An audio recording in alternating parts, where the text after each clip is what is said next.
таджикская молодежь для восстановления Таджикистана. Благодарю вас, дамы и господа.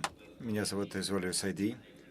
Я представляю таджикскую молодежь для восстановления Таджикистана. Хотел бы поговорить о дискриминации в Таджикистане под правлением президента. Все, согласно закону, должны иметь равные права, однако многие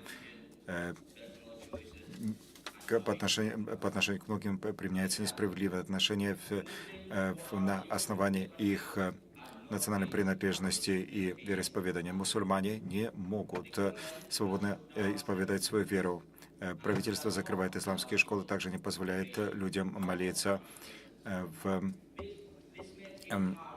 общественных местах. Таким образом, осложняется возможность вероисповедания. Также женщины подвергаются дискриминации. Хиджаб запрещен в публичных местах.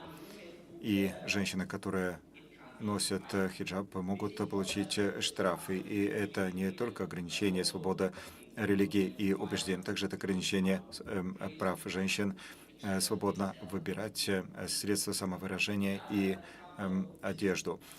Далее, Аклас Манаев — это очередной пример. Он является представителем одной из меньшинств Таджикистана. И как таджик, я могу смотреть таджикское телевидение, читать газеты, есть и другие ресурсы, которые я понимаю.